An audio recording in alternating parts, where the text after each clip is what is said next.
As of now, Quinn Hughes doesn't appear to be a part of that conversation. Why not? Why not? That's what I was just about to say. If you're unloading everything, what is he possibly thinking about that? No like kidding. he must be looking at this saying, guys, like, I'm leaving. Quinn Hughes finally spoke after days of rising trade noise, and his comments changed the pace of the story. The pressure around him grew even stronger as his words spread across the league. The timing, the tone, and the reaction all pushed the story into a new stage. The story grew quickly as reports described how the team's early performance raised new questions inside the front office. The rough start did not only affect the standing, it also placed extra weight on the team's long-term plans. Those plans included holding on to key players. But now the pressure has changed the tone, creating an opening for more serious trade talks that continue to build. These talks grew louder when insiders said the rough start threatened the plan to keep Hughes. This line pushed the rumor cycle into a new stage. It showed something real was happening behind closed doors. Hughes is the team captain, and his role is large, which makes this detail even more serious. And because this detail came during a time of rising pressure, it added more questions about what comes next. Even with the growing noise, Hughes has not made any public comment. There has been no new interview and no direct response from him. The silence added even more curiosity. When a major player does not comment, it often means the story continues to move without interruption. This kept the spotlight on the pressure inside the team and raised even more attention to the growing trade talk. His leadership role makes this story harder for many to predict. Team captains are not often placed in these kinds of discussions. When they are, it usually means something larger is moving under the surface. The early struggles only added more force to this shift. Each new report showed how early season pressure could turn into real decisions, and that kept the rumor cycle alive. The pressure from the slow start led insiders to mention potential trades. The wording was careful, but it was enough to push the league into a new round of discussion. Words like potential often mark the beginning of more serious talks, and that is why analysts began to focus on how the rough start was affecting the team's direction. This helped shape the full story in a very clear way. His high value as a player added even more energy to the story. He plays top minutes, handles major defensive shifts, and controls much of the team's transition game. When a player like this enters insider talks, the entire league watches closely. This is why the rumor cycle grew so quickly after the first report. Players at Hughes' level do not enter these talks unless something real is happening. Even with the fast rise of the story, no team names have been connected to the rumor. No offers have been reported. The only confirmed detail is that the early struggles pushed the front office to look at their plans again. This simple detail carried the whole story forward. It also made more people wonder how far the talks might go, even though no new statements were released by the team. Insiders also talked about how other teams around the league were watching Vancouver more closely. When a team shows pressure early, other teams want to see if any openings might appear. This created more attention around Hughes. Other teams pay close attention when a player with major skill becomes part of rumor cycles. And while no official talks have been named, the interest alone created more movement in the story. Because Hughes has not responded, his silence pushes the story into new areas. Silence in moments like this can make the story grow. Reporters keep asking for more comments. Analysts keep repeating the same lines. And fans keep pressing for more answers. All of this keeps the pressure high and the curiosity rising as the story develops. As more analysts responded, the story became larger. They repeated the same main points and explained how early season pressure can become real change. This gave the rumor cycle more strength, even though no direct comments came from Hughes or the team. Without new quotes, the story stayed focused on pressure, plans, and insider discussion. That kept everything factual and stable. The next set of games may affect the story again. Any rise or drop in performance can influence which plans stay in place and which plans shift. That is why insiders continue to track every update from Vancouver. They want to see if the pressure continues or changes direction. This unpredictability keeps the story active and pushes more people to follow it closely. The situation continues to move and new reports may arrive soon. As pressure builds or fades, more details may come out. For now, the story stays centered on one idea. The team's rough start created pressure strong enough to place Quinn Hughes inside new insider discussion, and that pressure continues to grow. Pierre LeBrun and Darren Dreger, usually guys, it takes a month or two before we get into the trade rumors of good players on struggling teams coveted by other teams, but A shocking move from Kent Hughes lit up Montreal today as he opened up about the Canadiens being linked to a $50 million trade plan. His words were simple but heavy, and they carried a force that stunned many inside the hockey world. The way he explained the team's direction made everything feel bigger, and the tension rose as he continued. Right after the shock of his first words faded, Hughes began to lay out what the Canadiens are doing, and the tension rose again. He said the team is continuing to explore ways to create cap flexibility, and that one line shifted the mood around the team in seconds, because cap space is the doorway to big trades, and this story didn't stop there. Hughes explained that the Canadiens are studying every option to make the team stronger. His tone stayed calm, but his message told everyone that something big could be on the table, and people wondered what move might come next because the clues kept building. The talk began earlier this month when news came out that Hughes had inquired about big forward Tage Thompson, a player with a $50 million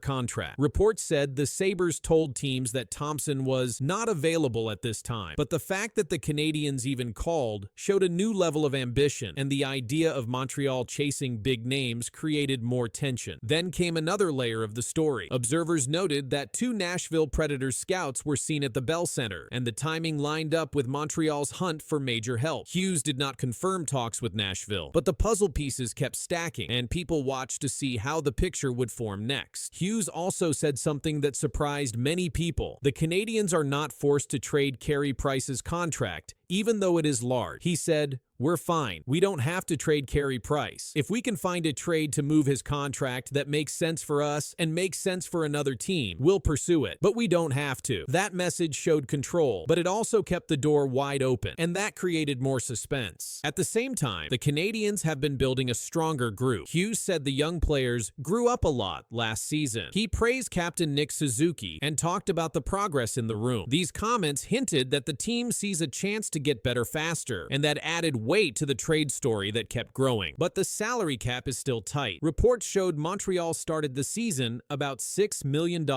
over the cap before using long-term injury rules. That number mattered because a team cannot add a contract the size of a star unless they open space, and Hughes saying they are working on it added another piece to the drama. Hughes also talked about past choices. He said the Canadiens had traded away 2 right-handed defensemen to build different strengths. That reminder mattered because it proved Hughes is not afraid of bold moves if he believes they help the team, and that made the trade rumors feel even more real. Inside the locker room, players hear the noise too. A big trade would change ice time, lines, and roles. It could shift how the team looks on the ice. It could even change the leadership group. Every player would feel the impact, and that added more tension as the story built. Fans also watched with close attention. Some fans want the Canadiens to push now. Others want them to stay patient. But everyone agrees on one thing. Hughes said more than he normally does, and the timing of his comments made it feel like something is building. So now the spotlight is on Montreal. They have cap challenges. They have trade pieces. They have interest in high-end players. They have a general manager who said he is ready to move when the right deal makes sense. And the search continued. Hughes broke his silence, and the hockey world listened. He showed the Canadiens are not just watching the market. They are active. They are calling. They are evaluating. And they are preparing for whatever comes next. And the tension only grows with every passing day. we're well underway already with Nazem Kadri and the Calgary Flames. Something big is happening between Montreal and Calgary. As the Flames spiral down the standings, a shocking name has quietly shaken the trade market. Behind the scenes, whispers of a potential move to the Canadiens are growing louder. But what's really happening right now has insiders stunned because Montreal may be closer to landing a star center than anyone expected. First thing I'd tell you is the Habs, O-Dog,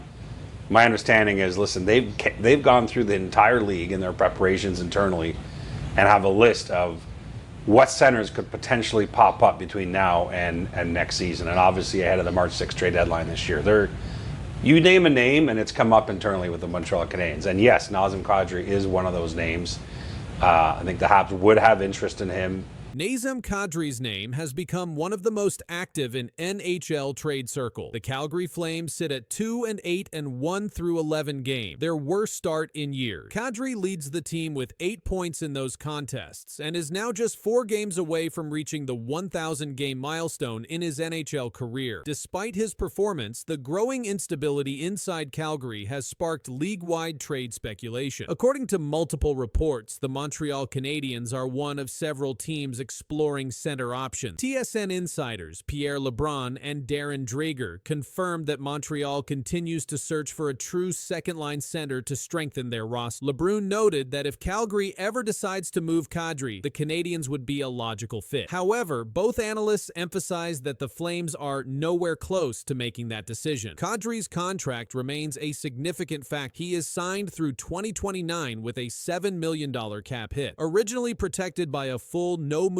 clause, his deal has now shifted to a 13-team no-trade list, meaning Montreal could technically pursue him if they are not on that list. That adjustment alone has created a surge of interest, as it gives general manager Quinn Hughes new room to maneuver. Still, there are clear limits to how far the Canadiens are willing to go. Frank Saravalli stated on Bleacher Report's Insider Note that Montreal's top 2024 first-round pick, Michael Hague, is completely off the table. When asked about the possibility of including Hague in a Kadri trade, Saravalli replied directly, "No, it's not." He described Hague's early NCAA season at Michigan as pretty special so far, adding that Montreal have to be thrilled with yet another interesting prospect in their pipeline. But the tension continues to build. Calgary's early slump and internal struggles are drawing league attention. Montreal's need for a proven center only fuels the speculation further, and as the Flames face mounting pressure to fix their season, observers can't help but wonder, could Kadri's 1,000th game be one of his last in a Flames jersey? The next few weeks could decide whether Nazem Kadri stays in Calgary or joins Montreal. League insiders say Flames GM Craig Conroy is under pressure as the team sits 2-8 and 1, their patience running out. Kadri leads the roster in scoring and is just 4 games from his 1,000th NHL appearance, yet his name dominates trade discussion. Montreal's GM Quinn Hughes continues searching for a proven second-line center behind Nick Suzuki. Players like Christian Dvorak and Jake Evans haven't provided consistent offense, making Kadri a logical fit. His $7 million cap hit through 2029 complicates talk, and any deal would likely need Calgary to retain salary or take contracts back. Still, Montreal's cap flexibility after moving Carey Price's contract to long-term injured reserve keeps them in position to act. TSN's Pierre LeBrun reports the Flames aren't close to trading Kadri, but Montreal has done its homework, monitoring his leadership and playoff experience. Head coach Martin St. Louis values that intensity. Insiders say Hughes won't sacrifice the rebuild for short-term gain, giving Montreal leverage as Calgary's slump deepens. Kadri's looming 1,000th game adds tension. It could come in a new uniform if talks advance. For now, both clubs wait, and every Calgary loss makes a move feel closer. If you're a Habs fan, then rookie Ivan Demidov needs no introduction. The Montreal Canadiens announced the signing of the 19-year-old Russian forward to the utter jubilation of fans. The 19-year-old Russian player's flight was the most tracked in the world. Something shocking is happening in Montreal. 19-year-old Ivan Demidov is racing past every other rookie in the league. His early performance has already pushed him to the top of the Calder Trophy watch list. Analysts call his rise remarkable. The data says it's real. This is the crazy reason why Ivan Demidov might win the Calder Trophy. 3 times in NHL history, a team has won the Calder Trophy in consecutive seasons. The last occurrence happened in 1968 when the Boston Bruins accomplished this feat. The Montreal Canadiens now sit in position to become the 4th franchise to achieve this milestone. Lane Hudson won the award in 2025. Ivan Demidov leads all rookies in scoring through October 2025. Folks, we have a Calder Trophy race.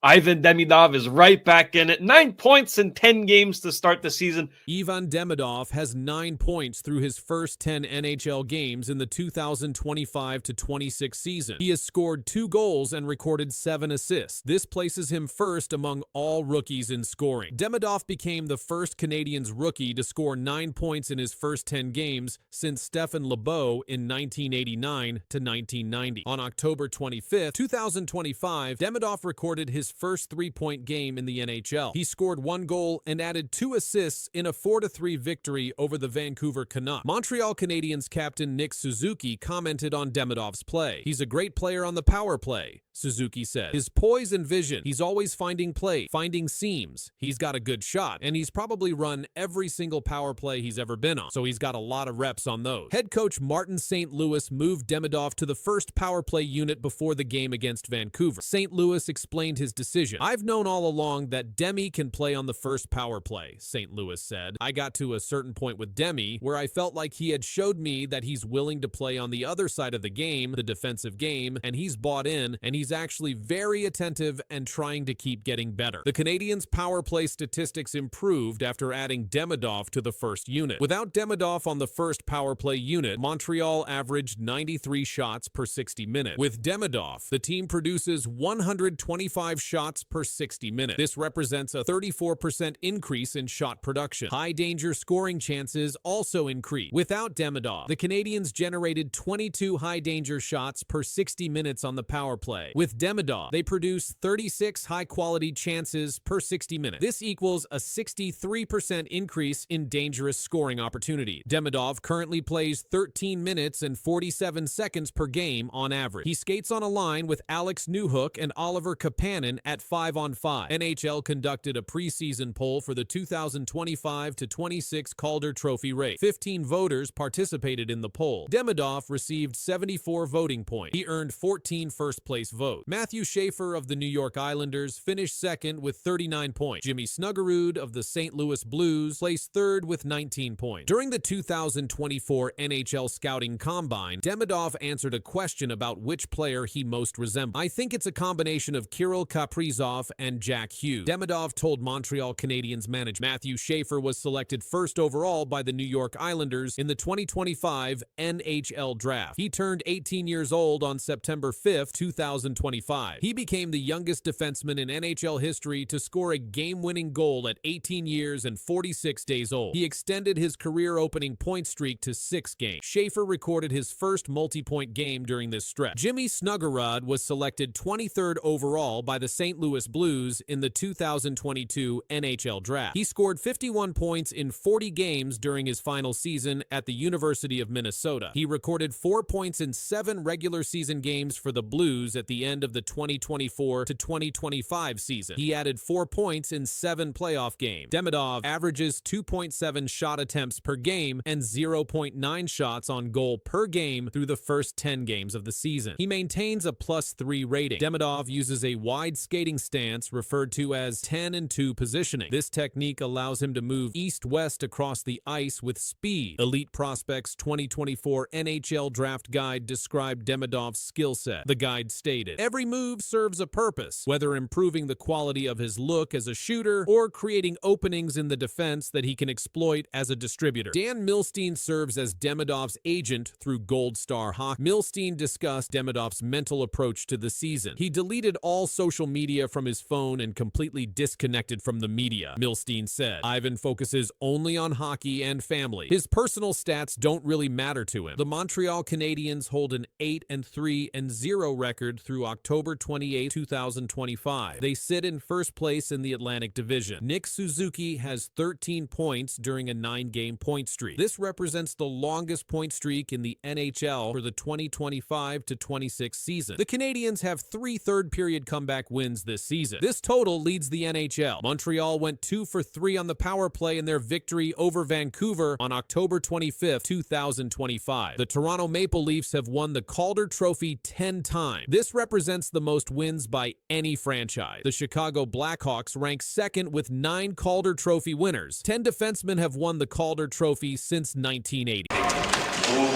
Demidov avoided the check. Demidov. Look out, gave it away right on the tape of Pinto. And I think a cross-checking call behind the play. I think it's going to be a slash. A slash, sorry. It's going against Ottawa, and Nick Cousins can't believe it. And he'll go for 2 or less. This has been a parade to the box for Nick Cousins, unfortunately. He's going to take a little slash of Demidov into the hand here. So here's the turnover right here, the middle of the ice. And then there's a chop right on the wrist of Demidov. A rookie star's night ended in pain. Ivan Demidov, slashed down by Nick Cousins, left the ice holding his wrist. The hit didn't just stop the play, it started something bigger. Nick Cousins delivered a two-handed slash right across Demidov's wrist. The Canadiens rookie tried to skate off, but the pain forced him out. He was removed from the game. Before the hit, Demidov was having a strong night. He had already collected 2 assists in the game. He pushed the play against Ottawa's defense and kept creating scoring chances. His skating and passing showed why fans are so excited about him. But after the slash, his night ended early. Head